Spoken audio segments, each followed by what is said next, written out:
بسم الله الرحمن الرحیم. تیسیر مصطلح الحدیث کا سبق نمبر 3. تعریفات اولیه. اولی تعریفات حضرت مصنف سے خای لکه کوم یو کتاب چې سړی فن یې کنه پاکي دوا شنی اولی شنی ثانوي وي لکه رؤوس ثمانیه چې له شي د شی تعریف موضوع غرض غایت و غیره کنه دي ته تعریفات اولیه شدي ته رؤوس ثمانیه شدي ته اولی شي یعنی لشي کنه بل ثانوي وي عام دویم نمبر درجه کې شنی پریمری وي کنه ی سیکنډری شیانوي نه پریمری لیول ولا شاندې د بواله کې سړی یې ګوره سددید علم ولا تعریف صدا نمبر 1. علم المصطلح چشتل شي هو علم باصول وقواعد دا د اصول او د قاعده نوم دي د علم ده يعرف بها احوال السند والمتن صدق قاعده اصول په ذری سره سړی د سند او د متن ولا حالات پیژندل شي صدا سند څه درجه کې دي او دا متن سره کم ته دی من حيث القبول والرد دی قبل والی او رد کولی په اعتبار سره چې کم سند به قبلیږي او رد کیږي کم متن به قبلیږي او رد کیږي. نمبر 2 موضوعه د علم المصطلح موضوع ده موضوعه السند والمتن من حيث القبول والرد سند پیژنګلی وشي کوم صحیح سند متن قبول لیکړي شي کني رد لیکړي شي دی اعتبار سره. ثمرته د دې پیدا او ثمره صدا څه فروټ تینا حاصلېږي فروټس اف دس فن نه یې ثمرته د چې ثمرته تمییز الصحیح عن السقیم من الاحاديث نو سره دوا قسمه حدیثونه کنه یو صحیح وي روغ رموټي علت و غیره پکې نه بل سي جرح پکې نه نه دا وجود کوي بیلې کې د سقیم نه نه حدیث بیماری پکې ورکی منع علت قادحه یا جرح وي نه د پاره دا غمون یایو مخته د حدیث ولا تعریف خای چې حدیث شتل شي حدیث په لغت کې جدید شتل شي نوی شتل شي کنه انا اول نمبر تعریف الف لغتا الجديد نوی شتل شي ويجمع على حديث جمع رسيه حديث على خلاف قياس على خلاف القياس. نمبر با اصطلاحا حدیث ترتم ما اضيف الى النبي صلى الله عليه وسلم من قول او فعل او تقرير او صفه کما خبره پیغمبر سم ته مضاف شي منسوب شي نسبت شي یا فعل وي یا پیغمبر سم یو کار باندې خاموشي کړي تقریر کړي یا بل د صفت خبره چې پیغمبر سم سره تړلي هيئت و غیره نه ته حدیث یل شي. خبر چې شته شي مخ کله کله په خبر کې رغلي دي نه خبر لفظ عام ده اوس دې شي الخبر لغتا النبأ خبر تل شي لکه عام کوم حالات سي نبأ لکه قران کریم کې يسالونك عم يتسالون عن النبأ الى عظيم نبأ خبر تل شي وجمع اخبار جمع اخبار رزي. اصطلاحا دي کې درې اقوال دي فيه ثلاثه اقوال وهي اغدادي. نمبر 1 هو مرادف للحديث اي ان معناها واحد اصطلاحا د حديث او د خبر معنی واده مترادف دي. نمبر 2 قول ده چې مغایر له چې دو کې تباين ورکې دي بدل دي سره یو بل سره مترادف نه اي فالحديث حديث معنی ده ما جاء عن النبي صلى الله عليه وسلم دا خاص شی دی پیغمبر اسلام نه رغلی والخبر ما جاء عن غیره خبر اختل شي سدي نور چانه رغلی هغه ته خبر الشام اخبار تایل شي نه خاص نه د عام شی دی. نمبر 3 اعم منه چې د حدیث نه عام ده اي فالحديث ما جاء عن النبي صلى الله عليه وسلم والخبر ما جاء عنه او عن غیره خبر اختل شي پیغمبر اسلام نه رغلی او کده بل چانه رغلی. الاثر اثر چې شتل شي په حدیث کتابونو کې موږ دا ډیری کنه جاء فی الاثر یا هذا هو الاثر لغتا بقيه الشيء اثر خو قدم تایر شي د خپو اثر دی منه قدم بقيه الشيء د شی له بقیا چې کم شی وي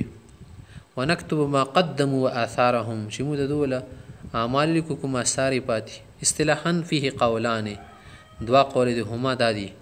هو مرادف للحديث قولات چې اثر او حدیث و معنی دی ان معناهما واحد اصطلاحا. دویم قول دا چې مغایر له حدود لمانه بلا بلا د یو شان دی نه ده وهو ما اضيف الى الصحابه والتابعين من اقوال او افعال کوم اقوال او افعال چې صحابه او تابعین ته منسوب مضاف شي کنه هغه ته چنل شي اثر نه شي. بل اصطلاح دی موږ سره الاسناد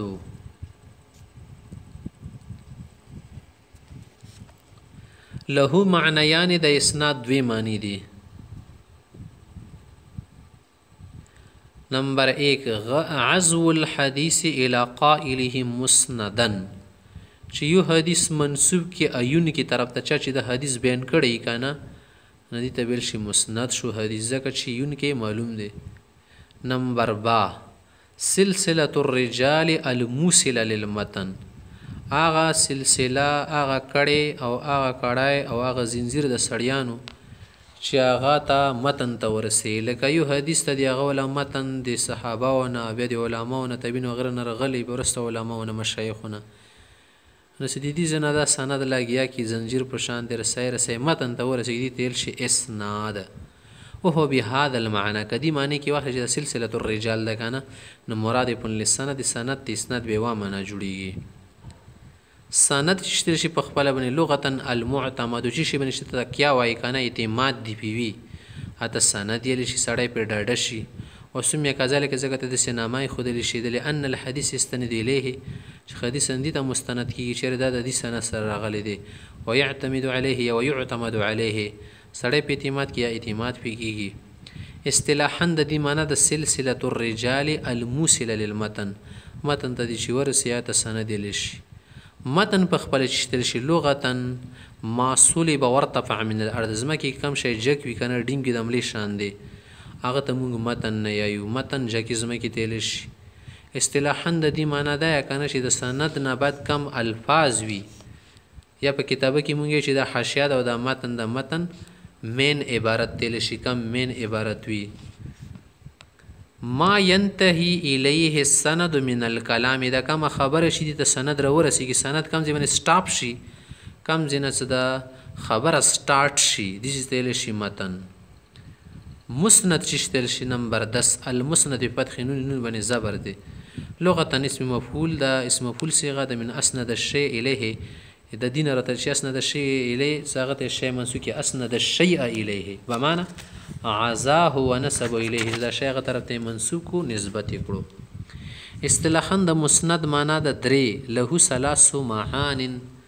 ثلاثه معان درې معنی دي. نمبر 1 كل كتاب جمع فيه مرويات كل صحابي على هدا، چې مصنف کې دار صحابي ول بل بل مرويات ذکر کړي جمع کړي ماغه تل شي مسند. چې مرويات پکې د یو صحابي بل بل څه جمع شي ته مسند نل شي. نمبر 2 معنا دا مسند د الحديث المرفوع المتصل سند، حدیث پیغمبر صلی الله علیه وسلم طرف شوی او سند متصل وی کنه غتا مسند نیل شي. نمبر 3 د مسند موږ دا معنا خستلې شو چې ايراد به السند فيكون بهذا المعنى مصدرا ميميه، چې سند ولا معنا تنه واخلي به مصدر ميمي شولو بل په اسم فاعل صيغه سره مسند رسي مسند بكسر النون وهو من يروي الحديث بسنده. مسند هغه چاته لشي کنه چې حدیث په سند سره ذکر کې سواء کان عنده علم به ام ليس له الا مجرد الروايه، چې مخکې نه ته په دې حدیث بیانولې کې او په سند راوړل کې علم وی او کني خو بس مجرد روایت ته رسیدلې وي دې ته مسند یل شي. ورپسې 12 نمبر موږ سره اصطلاح ته المحدث. محدث معنا د چې هو من يشتغل بعلم الحديث روايه ودرايه، هغه کس محدث او شیخ الفضیله ویلی شي چې هغه علم حدیث کې مشغول یو دای کار وي روایت هم کوي نقل کوي بیانې او پکې ابحاثم کوي علمي درایتن من ذهني تار باندې هغه باندې پویږم ويطلع على كثير من الروايات واحوال رواتها، ډېر روایت متعلقه ته علم یې نشي دغه لکم روات محدثین روات ناقلین. بل د مستر در لسم نمبر ټرمینولوژي الحافظ. حافظ القرآن ځانته حافظ الحديث ځانته فيه قولان دي متعلق دوا اقوال دي. نمبر 1 مرادف للمحدث عند كثير من المحدثين، ډېر علماء محدثین وایي چې حافظ او د محدث و معنا ده. وقيل شيل شنا هو ارفع درجه من المحدث، حافظ الحديث ام محدثنا اعلى درجه ویلي بحيث يكون ما يعرف في كل طبقة أكثر مما يجهله چې په هرې طبقې کې کم شن چې دا پیژندي که نه دا د هغو نه ډېرې چې کم نه پیژني معنی د دې وله معلومات د حدیثو متعلق د مجهولاتو نه زیات وي.